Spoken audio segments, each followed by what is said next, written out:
पूर्व सांसद संजय निरुपम हमारे साथ है। संजय जी, आज आपने एक उद्धव ठाकरे को लेकर ट्वीट किया है और ट्वीट में लिखा है जय जय महापुत्र माझा। क्या है इसकी मीनिंग? देखिए, महाराष्ट्र का एक बहुत ही पवित्र और लोकप्रिय गीत है जिसमें महाराष्ट्र का गौरवगान होता है और शिवसेना के हर कार्यक्रम में वो गीत गूंजता है और उस गीत के बोल हैं जय जय महाराष्ट्र माझा गर्जा महाराष्ट्र माझा। लेकिन उबाठा के प्रमुख ने जिस प्रकार अपने पुत्र मोह का दर्द प्रकट किया और बताया कि भारतीय जनता पार्टी के लोगों ने उनके साथ धोखा दिया और उन्होंने एक बार वादा किया था कि उनके पुत्र को वो मुख्यमंत्री बनाने के लिए ग्रूम करेंगे, और चूंकि उन्हें धोखा दे दिया इसलिए उन्होंने कांग्रेस की गोद में जाके बैठने का फैसला किया। तो मैंने कहा कि अब शिवसेना का जो घोष गीत होगा वो जय जय महाराष्ट्र माझा नहीं होगा, अब जय जय महापुत्र माझा होगा। ये वाला लेते हैं। Inverter AC. आप गैम्बलर हो ना?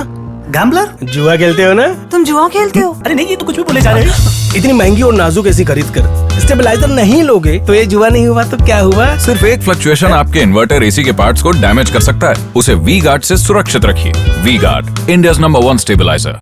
क्योंकि ये जो पुत्र मोह है, उस पुत्र मोह के चक्कर में ये पार्टी बिखर रही है, टूट रही है, पार्टी की दुर्गति सामने दिख रही है और ऐसा लगता है कि जो बाठा के प्रमुख हैं अब उनके लिए उनके जीवन का जो पूरा उद्देश्य है वो सिर्फ पुत्र को पुनः स्थापित करने या पुत्र को सब कुछ देने यही रह गया। जबकि हिंदू हृदय सम्राट शिवसेना प्रमुख बाला साहब ठाकरे जी ने जब शिवसेना की स्थापना की थी तो उन्होंने कहा था कि मराठी माणसाचा न्याय यानी हक्कासाठी, मतलब मराठी भाषिक समाज के उत्थान और कल्याण के लिए उन्होंने शिवसेना की स्थापना की थी।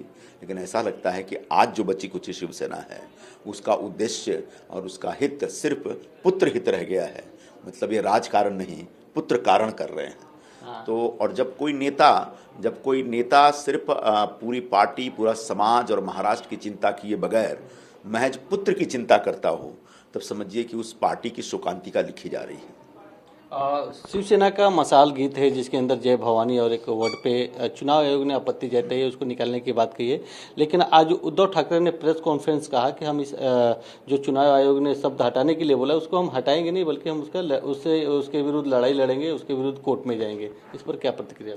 देखिए, चुनाव आयोग का जो कामकाज है इस देश के नियम कानून और कायदे के हिसाब से है। एक पीपल्स रिप्रेजेंटेटिव एक्ट है, रिप्रेजेंटेशन एक्ट है, और उसके हिसाब से उसमें जो सारे प्रावधान हैं उन्हीं प्रावधानों के आधार पर चुनाव आयोग काम करता है। तो शिवसेना के गीत में जो कुछ भी है वीडियो में, अगर वो उस कानून का उल्लंघन करता है तो उबाठा कोर्ट में जाए या भगवान के दरबार में चला जाए, कोई फर्क नहीं पड़ता, कानूनी कार्रवाई तो होगी। तो अगर कानून का उल्लंघन है तो कार्रवाई होगी, कानून का उल्लंघन नहीं है तो कार्रवाई नहीं होगी, और ये फैसला चुनाव आयोग करेगा और चुनाव आयोग के अलावा और कोई नहीं कर सकता। कल रात को आपके और उदय सामंत के बीच मुलाकात हुई एक शादी समारोह के दौरान, कुछ आपकी चर्चाएं भी हुई। किस चीज़ को लेकर चर्चा हुई है? कहा यह भी जा रहा है कि उत्तर पश्चिम लोकसभा चुनाव क्षेत्र को लेकर चर्चा हुई है, उम्मीदवार को लेकर चर्चा हुई है। क्या हकीकत क्या है सर? क्या कुछ चर्चाएं एकदम व्यक्तिगत स्तर पर होती हैं और उन चर्चाओं को सार्वजनिक नहीं किया जा सकता। तो हम लोग जो मिले थे वो बस यूं ही मिल लिए, और जब दो पॉलिटिकल लोग मिलेंगे तो निश्चित तौर पर पॉलिटिकल बातचीत होगी। लेकिन क्या बातचीत हुई अभी हम नहीं बता सकते। लेकिन लगातार आपका मिलना जुलना चालू है, सीएम साहब से भी आपने मुलाकात की। पक्ष प्रवेश की जो बात है अभी भी एक लोगों में इस बात का इंतजार है कि संजय जी कब पक्ष प्रवेश कर रहे हैं, कहाँ पक्ष प्रवेश कर रहे हैं, कब उनके नाम की घोषणा होगी? कितना इंतजार और करना पड़ेगा जो आपके कार्यकर्ता है उनको?